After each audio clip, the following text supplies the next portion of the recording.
Hello to everyone who's joining us. You will have noticed that you are on mute, and we're going to keep participants on mute throughout the presentation because we've got quite a lot to get through tonight. There will be opportunities for your questions to be answered at the end, but if something comes up on a screen, on a slide, and you've got a question about it, just put your question in the chat box and it'll come up there. So we're not using the hands up function or anything like that. We're just using the chat box. So if you've got a question at any point, you can put it into the chat box and then Andrea will go through those questions at the end.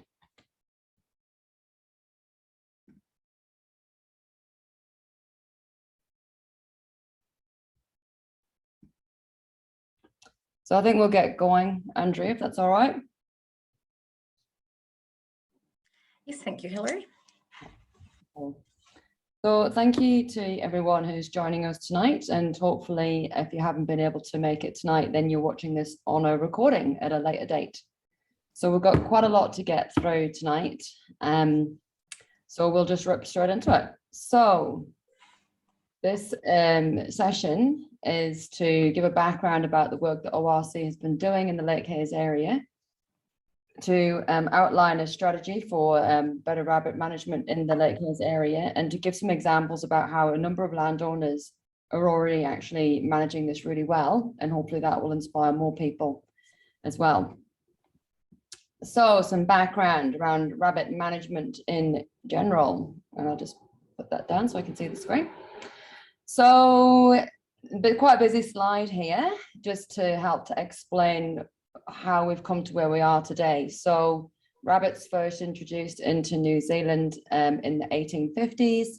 By 1867, so over 170 years ago, 60 years ago, they were already seen as being a nuisance because the Rabbit Nuisance Act came in. 1870s, they were really starting to do some damage, and from the 1880s onwards, everyone was out to try and get on top of them. Lots of different methods to try and get on top of these rabbits, including bringing in some other natural predators, and we all know how that's turned out.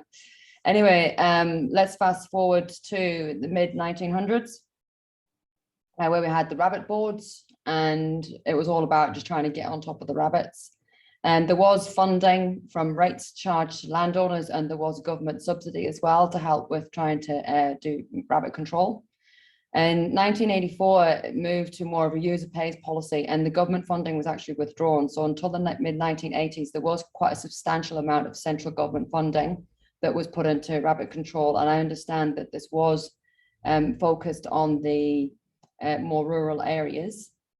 But, you know, most of the government funding was withdrawn then. From 1989, the regional councils took over the role of the rabbit boards, and ORC staff were actually employed to do rabbit control. Then in 1993, the government brought in the Biosecurity Act. I understand it was the national government that brought that in. And the Biosecurity Act led to landowners being responsible for managing rabbits themselves. And I understand that landowners actually actively sought to be able to manage the rabbits themselves. There were some issues the way with the rabbit boards worked, and rates charges were removed. So that's quite an important statement there, that from 1993, the regional council hasn't been collecting rates for the purposes of killing rabbits.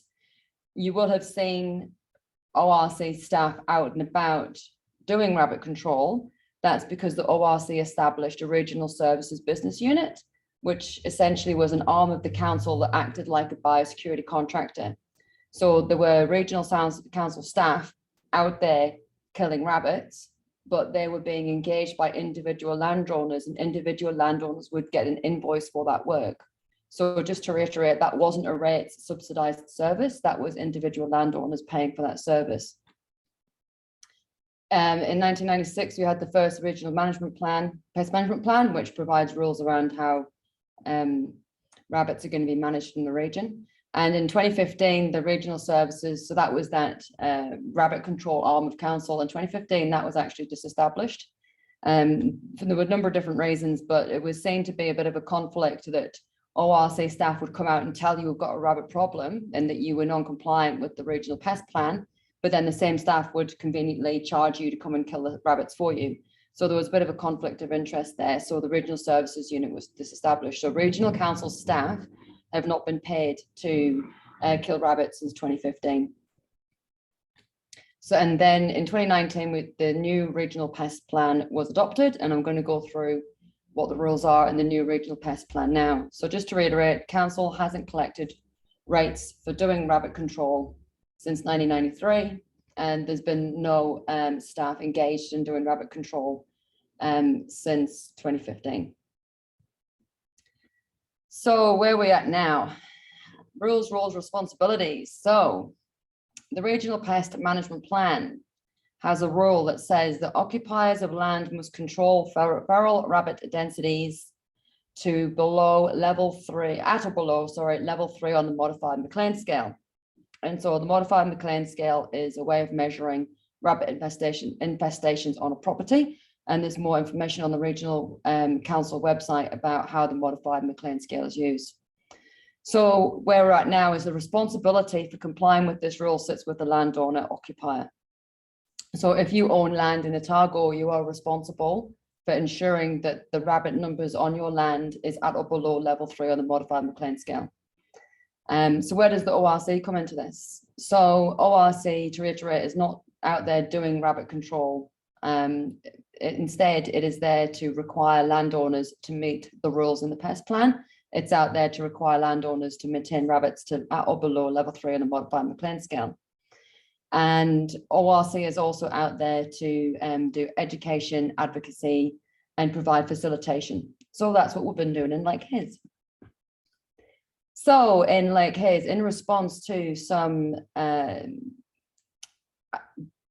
complaints from the area that rabbit numbers are not being managed well in Lake Hayes, the ORC have sent staff out to have a look at over 300 properties within this area that you can see on the screen here.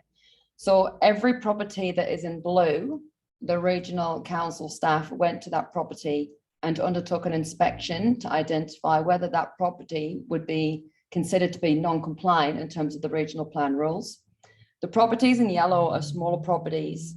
And so what we did there is we still went out there and we engaged with those properties, but they didn't necessarily get that same kind of inspection. Just because of the size of those properties, they tend to be mostly covered in infrastructure. And so we thought that the regional council staff time was better spent doing those inspections, the formal inspections on the large properties, the blue properties. So over 300 properties were visited, and that all happened a couple of weeks ago. You would have seen people coming around and knocking on doors. And so the results of the inspections, this is really interesting because this map here helps to tell us where the most prolific rabbit numbers occur in that area that we're working in. And so this shows us which properties have really got a rabbit problem. And we suspect, we imagine, we feel that more control is required in these areas specifically to help get on top of the rabbit management issue across Lake Hayes as a whole. So that is just bearing in mind that, you know, rabbits don't stop at a boundary unless you've got a pretty good fence. They don't stop at a boundary, and rabbits should be considered as being an area problem rather than just a specific property problem, because they do move around. But we now know from doing our inspections that there's definitely some areas that have got a bigger problem than others. And so we're working with the landowners in those areas to try and get a greater level of rabbit control going on, recognizing that will benefit everyone in the area, not just those individual properties. And so just to kind of talk a bit more about what we can see on the map here. Obviously up in the top left corner here, we've got the Dark Slope Hill Reserve, and anyone who's been past that will say that you know, it is a undeveloped piece of land, and so there are a couple of pest species in there. Around the lake edge, around the walking track. There's some farmland over here. I'm pointing at the screen, you can't see where I'm pointing, but there's some farmland over on the left here that can do with some more control work. The reserve land at the top of the lake, all around the walking track on the eastern side here, around the Lake Hayes Pavilion. Down the bottom here where it's swampy, you don't get as many rabbits. There is a bit of land over here down in the bottom left where they're doing some control work already, but they just need to do a bit more before they get on top of the rabbits really well. There's a bit of land just over here towards Bendermere that could really benefit with some more control work. And those are really like the key areas where we're seeing more rabbits. Interestingly, we didn't get massive big hotspots scoring really high on the McLean scale. So we did get definitely people in the 6s on the scale, but we didn't get a lot of 8s. There are a lot of rabbits around the lake, there's no doubt about that. And there's definitely a lot of properties that are non-compliant or would be considered to be non-compliant. So we've identified around 80 properties in this area where there definitely needs to be a greater level of control work if those properties would be considered to be compliant in terms of the regional pest plan. And so I'll talk you through how we're going to try and get those landowners to a point where they've managed their rabbits so that they are compliant. So what are common features of properties where we'd like to see some increased control? Sorry, I don't know if you can hear that motorbike. So these properties where they need more control, undeveloped properties where you've got habitat adjacent to lawns, so it might not be your habitat, so there could be some scrubby bush on a property next door and you've got a nice lawn. The rabbits like to hide out in the scrubby bush next door and then come out at night time and come and feed on your lawn. So that is a common feature of areas where there's a rabbit problem. No fencing, so rabbits moving freely allows the population to proliferate. Problematic neighbors, so you might find that your property has got a rabbit problem and it's not helped by the fact that you're next door to a property that's got an even greater rabbit problem and that you don't have a fence. We've got areas where people are doing control work, but it's not particularly effective for a number of different reasons, or where people are just doing no control work. And as often is the case in Lake Hayes, we do have absentee landowners. Properties that we did see, it's not all doom and gloom. There's plenty of properties around Lake Hayes where they don't have a rabbit problem because they are managing their rabbit populations well and they're on top of it. So those tend to be properties that are more developed. So, more infrastructure, less habitat, less areas for rabbits to browse. Irrigated. It's amazing how much difference a little bit of irrigation can make. Rabbits do not like wet grass. Fencing, people with good fencing around their properties. Effective control work underway already, and properties that are permanently occupied. So, more human presence to help chase away the rabbits or keep them away.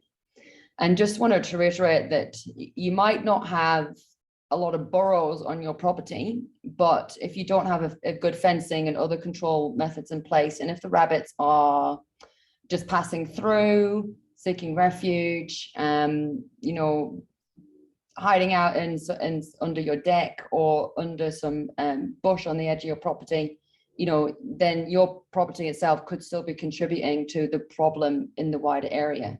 The rabbits don't necessarily need to be living there. They could just be using or passing through your property, and that means that the population is still able to proliferate. So I just want to reiterate what we are aiming to achieve here in terms of rabbit management in Lake Hayes. The regional pest plan has set objectives for different types of pests. So for some pest species, the ORC has committed to programs for exclusion, eradication, or progressive containment in an area. And rabbits don't fit into any of those categories. Rabbits are to be managed in a sustained control program.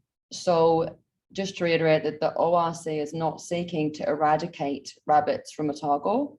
There's lots of reasons for that, but essentially the spread of rabbits now is such that, it's been a long time since eradication of rabbits was feasible. You could probably say 170 years.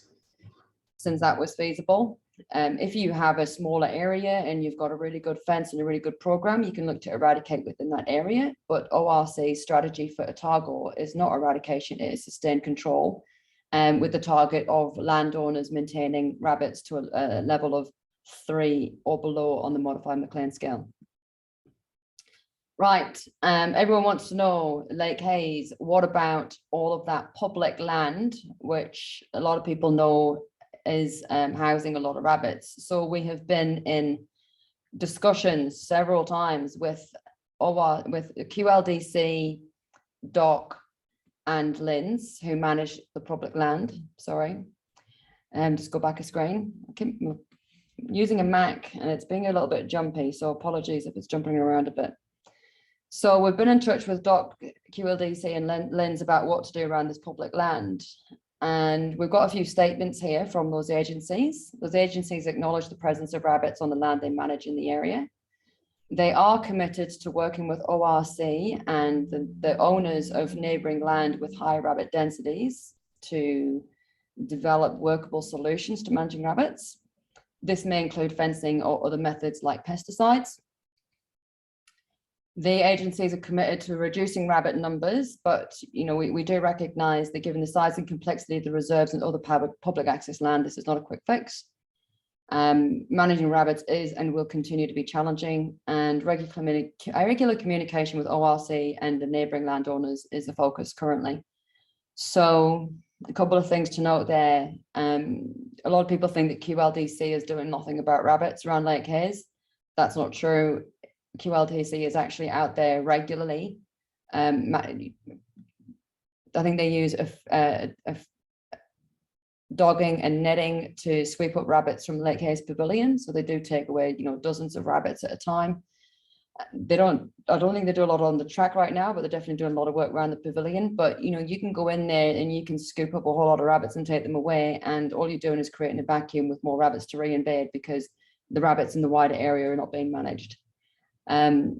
Similarly, DOC have already been in discussions with one of their neighbours at Slope Hill to look at doing some fencing to try and reduce the impact of the rabbits from the Slope Hill Reserve on the neighbouring property. And I understand that DOC are thinking about doing more fencing around that area. We just have to be mindful that one of the more obvious solutions to some of this land would be to use a pin-down pesticide and to do a big pin-down job around the walking track and around Slope Hill Reserve and around some of these QLDC reserve areas as well. We're busy talking with QLDC, DOC, and LINS about what that would look like and whether that's something we could actually do in this area, given that as soon as you put down pin-down, there is a risk to pets, dogs, stock, even children. And how long would that risk persist for, and would that be palatable to the community? So we're still working through that about how that could be done.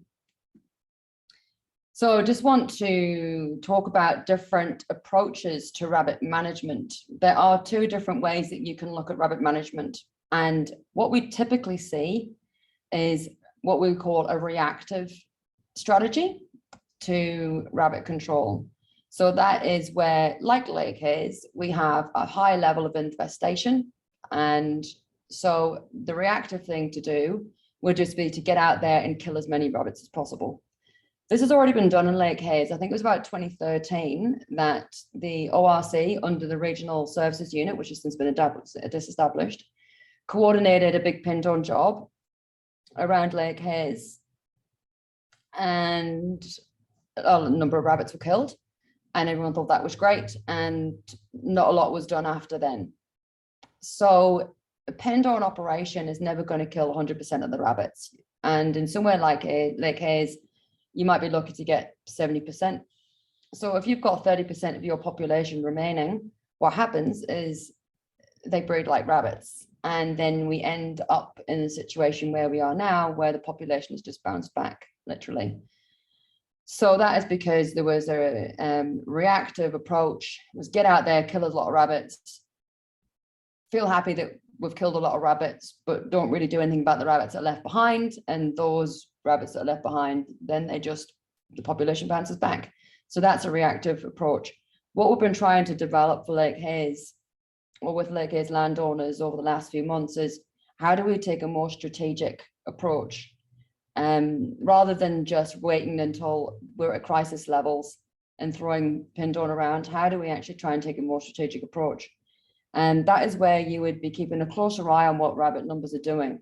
And rather than just focusing on how many rabbits you can kill, you've got to focus on how many rabbits are left behind. So if you leave 30% of the population behind, you can't just be satisfied that you killed to 70%. You've got to say, well, what are we going to do about that 30%? And that is where you would follow up on your primary operation, which would be your poison. You need to follow up with secondary control. And there's lots of different ways that you can get on top of those remaining rabbits. It does become more expensive, the cost per rabbit to get them killed, but it's the only way to ensure longer term success of the control job that you're doing. So we have seen this to be successful in a number of areas, and I'll get to some examples later on in the presentation. So what would we like to see happen for Lake Hayes? Just recognizing that we're trying to do this in a more strategic approach, so that we get longer term benefit for any work that is done. What do we think would be good for Lake Hayes? Well, in this next year or until the end of winter, what we hope to achieve is that more people in Lake Hayes actually understand what the rules, roles, and responsibilities are. A lot of people in Lake Hayes still don't understand that it's the landowner responsibility to control rabbits, and that ORC does not collect rates to come and kill the rabbits for landowners. And so even just getting people to understand that will be a step forward, because then we can actually make some plans together for how to get things done. What we would really like to see is for groups to form to help manage rabbits in certain areas, because if you only focus on your individual property, that's fine. But we've seen examples where groups getting together can have a greater impact, and we'll talk about that later in the presentation. We're also asking for problematic properties, or properties where their rabbit numbers are currently indicative of non-compliance. We would like to see those properties adopt management plans. So a management plan enables a landowner or a group of landowners to actually come up with a strategy to how to manage that rabbits in an area, rather than just being reactive and just going for the first solution they can find. We hear often about landowners who will get a contractor onto their property, and the contractor will either turn up with some poison or shooting or a ferret, and the landowner might spend a lot of money on getting that contractor to kill rabbits, but because there's no fence around the property, and because there's a problem with the property next door and nothing's being doing next door, then your money's is wasted, because quite quickly those rabbits are just going to come back in and reinvade, because you just created a nice big vacant area where there's less competition for them. So we want people to be thinking bigger picture, longer term about managing rabbits, rather than just getting a guy in to do a poison job. We can have greater success if we're more strategic in this approach. So just trying to get people into that mindset, that would be a good achievement for year one. The next year, if the community is better educated and skilled in rabbit control, has a better understanding about, how to do a strategic operation, groups are working together, and people are implementing management plans, then, we should see a reduction in the population of rabbits. And then ongoing, the idea is that if people keep doing this, then the population will be under control eventually. And then once you've actually got on top of the population, the idea is that you don't have to do quite as much control work, because you've got it under control. But it's never going to stop. Unfortunately, there's never going to be a day where around Lake Hayes that we can say, right, you don't need to do any more control or worry about rabbits anymore. Rabbits are very much a part of this ecosystem. It's just trying to get that population down to a manageable level. So where does ORC fit into this? So going back to the slide, the heat map slide, we identified 80 properties that definitely need to do a bit more in terms of rabbit management now. And so we have written to all of those property owners. You might not have got your letter yet. You probably won't have got your letter yet.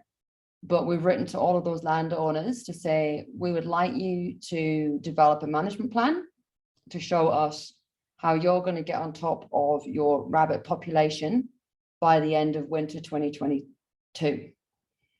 And we have said to those properties where, you know, if we don't, where they currently have a rabbit problem, that if we don't think you're going to do anything about it, we're going to have to follow up with compliance action.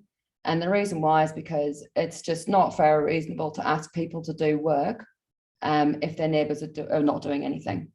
Because even if you put up a fence, if your neighbour has a higher level of rabbit infestation, then your fence is going to be constantly under attack, and it's just going to make the job a lot harder for you. We're also out here doing education and awareness webinars such as this, and we've got a workshop next week that I'll tell you about. We want to provide technical advice, so there's advice and guidance on the ORC website, again trying to get people to think bigger picture, longer term and more strategically, rather than just quickly getting a guy to come and kill some rabbits. We've done the inspections on a number of properties, and if we think that people are not going to be doing any work and that's going to be detrimental to the wider area, then we're going to follow with compliance work.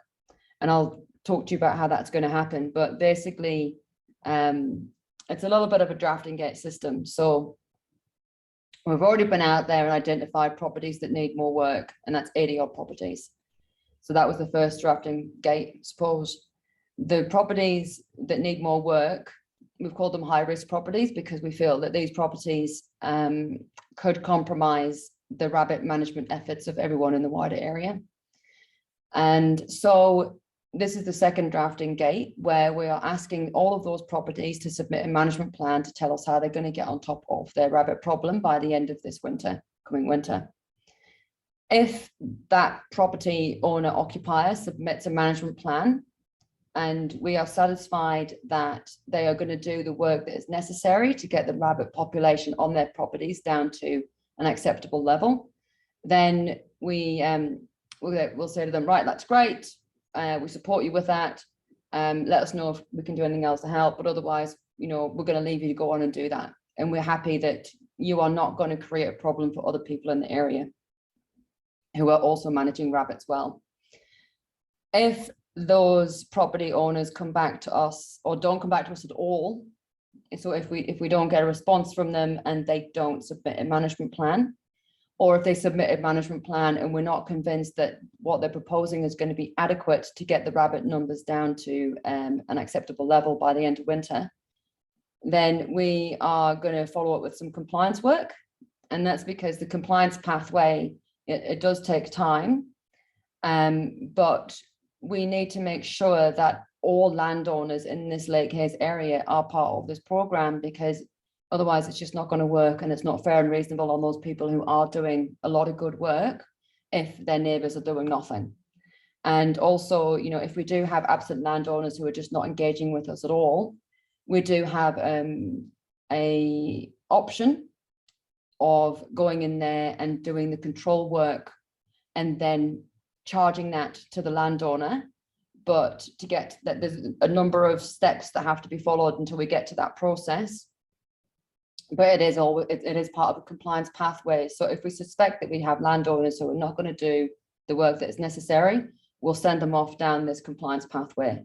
And that's to ensure that everybody in the area is doing their bit to manage rabbit numbers for the benefit of the wider area. Okay, so here's some examples about where this is actually already working really well. So it's not all doom and gloom. There are a lot of properties around Lake Hayes and in Otago who are already managing rabbits really well. So one of these examples is actually right on your doorstep, Hayesview Lane. So that is just as you come into Lake Hayes up on the hillside there. And so there are 12 properties that were part of the subdivision. And these landowners got together and decided, right, rather than putting a fence around each individual property, which is unsightly, and I think it might actually be not allowed under their covenants, they said, right, let's get together and all chip in and we'll put a fence around the whole lot. So there's one fence that goes around the whole area rather than each individual property. And these guys have told me that as soon as they put that fence up, they saw a massive difference in terms of the reduction in rabbit numbers. So this is a really great example, because here we had 12 landowners who got together. They had a common vision of keeping the common goal of keeping the rabbits out of their gardens. And they said, right, this is how we're going to do it. We're going to build a big fence. And then they are engaging a contractor to come in and to get on top of the rabbits that are left inside that fenced area. So they're managing to get on top of it. They still need to do a little bit more work until they've really got on top of it, but they're definitely doing lots of great work and they're heading in the right direction. And we really commend this kind of approach. Here's an example a little bit further away, peas and moorings, but it just goes to show where communities can come together to make a huge difference. So this is a volunteer group that established themselves to get on top of rabbits and other pests. And I think there's only about 10 volunteers in this group. And what they do is they go out for 1 hour twice a week. And all they do is habitat modification and mag toxin. So they find burrows, they fill in burrows, and then they use mag toxin, which is a fumigant, to kill any rabbits that are in the burrows. So the whole area is 130 hectares. There's 400 households here. If anyone's been to peas and moorings over the last few years, you would have seen the rabbits, but I've been assured that if you go in there now, you'll see a big difference. There is the natural barrier on the right-hand side there, obviously with Lake Dunstan, and on the western and the northern and the southern boundaries now there is fencing in place, but there's not a lot of internal fencing. So just having a barrier fence around the area has made a big difference. That you can still drive in freely. There's no gate on the entrance to that subdivision or to that housing area, but because the rest of the area is protected quite well, and because these guys go out there and it's just that little and often approach, and they're getting on top of the rabbits. So that is a more sustained approach to rabbit control, rather than thinking, right, let's just go out there and do a big pin down drop, which wouldn't go down well here because you've got 400 households. Imagine how many pets and dogs and things you have in this area. So rather than just trying to do that, they've actually gone from a more strategic approach, which is just that little and often, steady. And these guys told me that they don't even go out twice a week anymore. They go out more like once a fortnight, because they've managed to get on top of the rabbits so well that they just don't need to go out there as often anymore.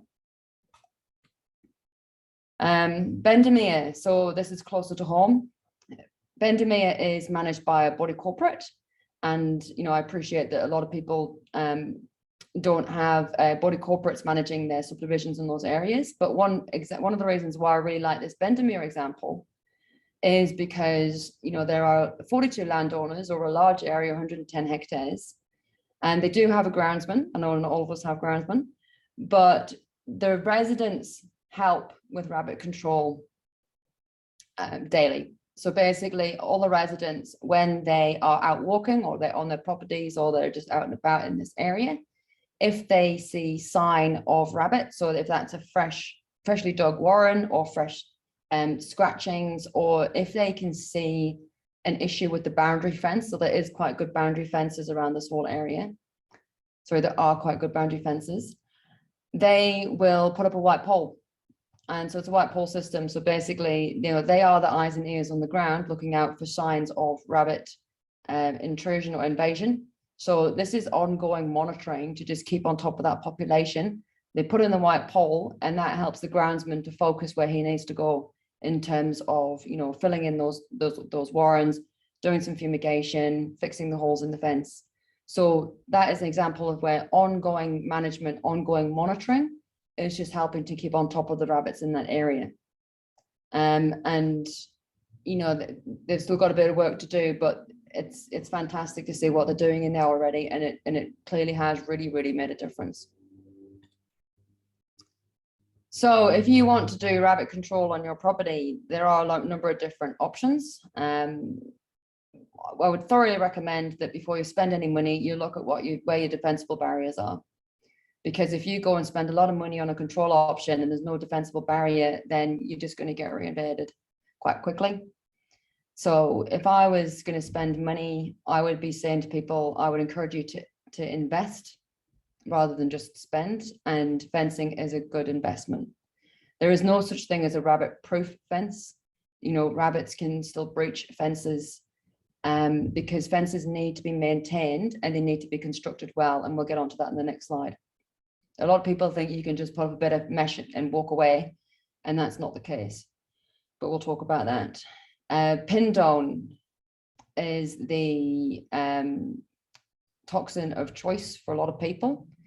If you want to do a carrot operation, that needs to be undertaken by a licensed operator, and it is the most effective way to use pin down, and those operations are done in winter. There are risks attached to that in terms of stock and pets, and so that you need to be mindful of that. A lot of people are using pinned on pellets, and I actually know that a lot of people in Lake Hayes are using pinned on pellets. Mixed reviews about how that works. Pinned on pellets need to be used correctly to be effective, and there's a lot of guidance on our ORC website and links to the manufacturers of the pinned on pellets about how to use it correctly. I think a lot of people put out a feeding station, they see the pinned on disappearing, they're assuming that the rabbits are eating it, but they don't understand why the rabbit's not dying. And that's because it's actually rats and possums that are eating the pinned on. But there are strategies that you can put in place to make sure that the rabbits are uptaking the pinned on rather than other pests. Fumigation, so that's your magtoxin. So that's where you use magtoxin, which is that substance that you put into burrows. And you have to be very, very careful about how you use that. And there are controls around who can buy that and how you can use it.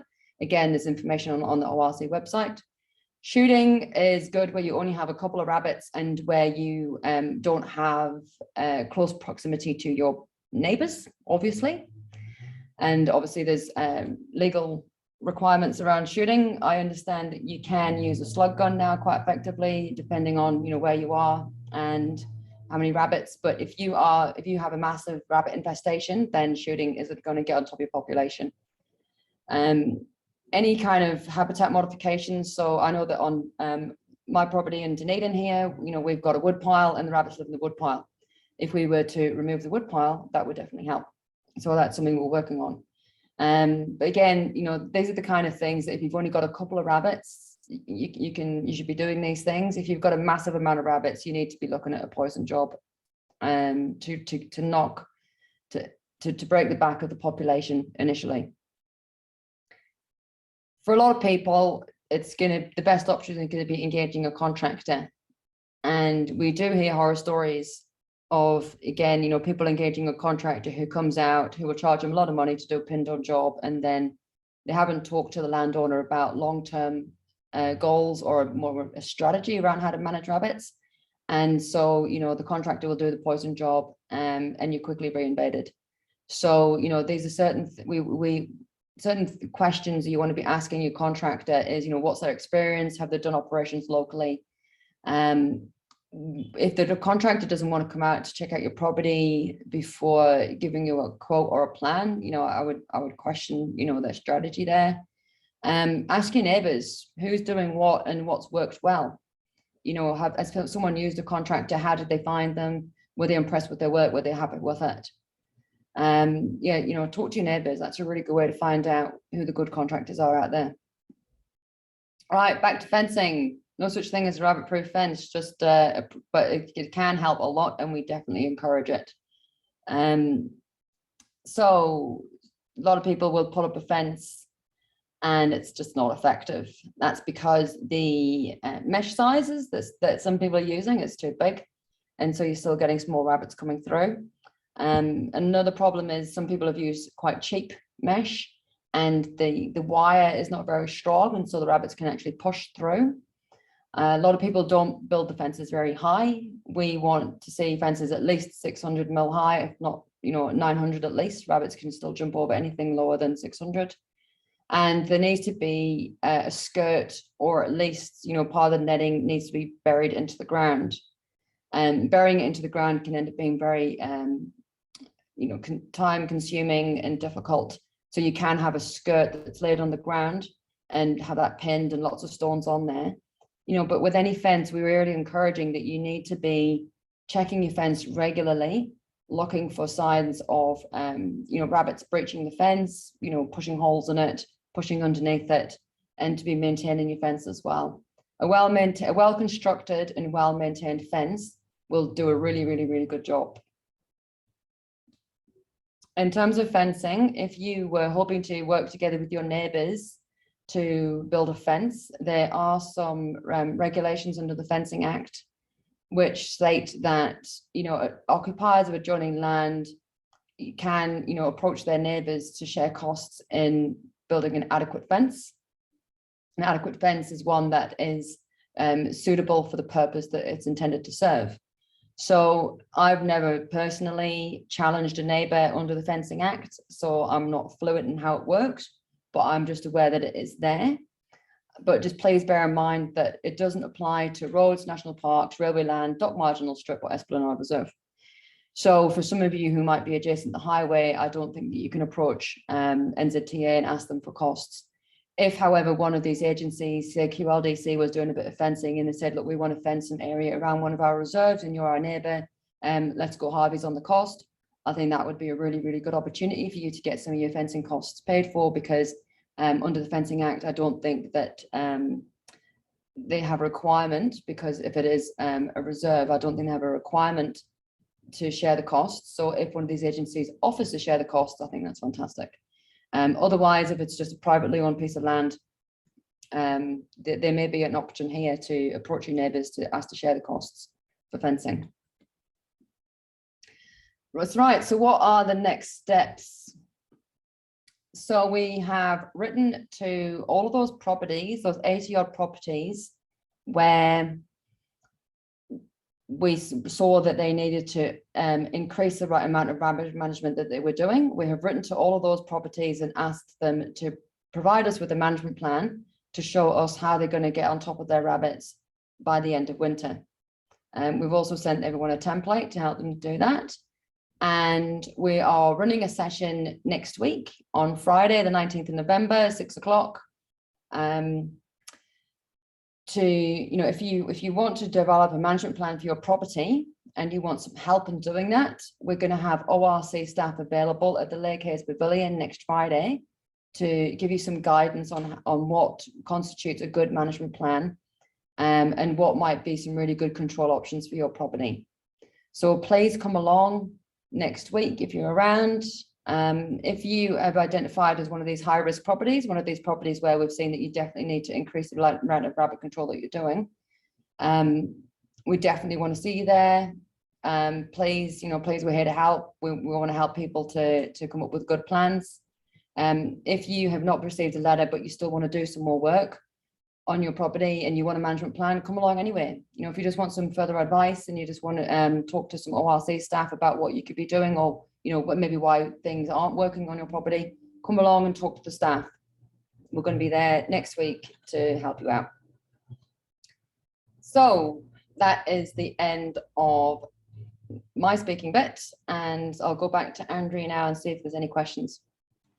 No, we don't have any questions so far. If anyone wants to put any in the chat, feel free, but at the moment we don't have any questions.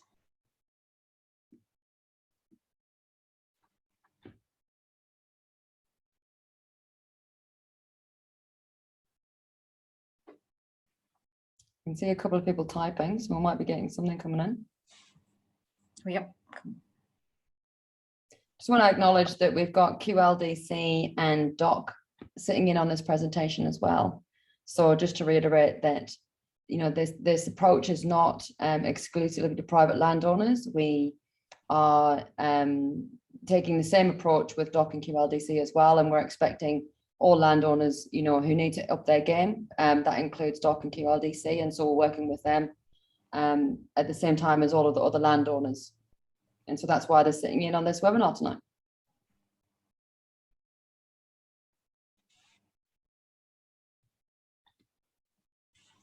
A couple of questions, Andrea?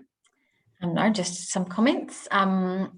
Thank you for saying thank you, Justin. And you're whoever Trump's is, you're entitled to call yourself whatever you like. We won't hold that against you.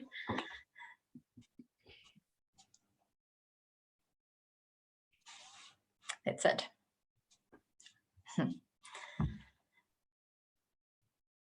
Cool. All right then. Do you want to wrap it up? Anyone else got anything they'd like to chip in, or we all good? There will be a recording of this presentation on the ORC website. So if you know somebody who would have benefited from watching, please ask them to sit down with a glass of wine and to watch it and enjoy and to take it all in. Thanks, and thanks for your comment, Wayne.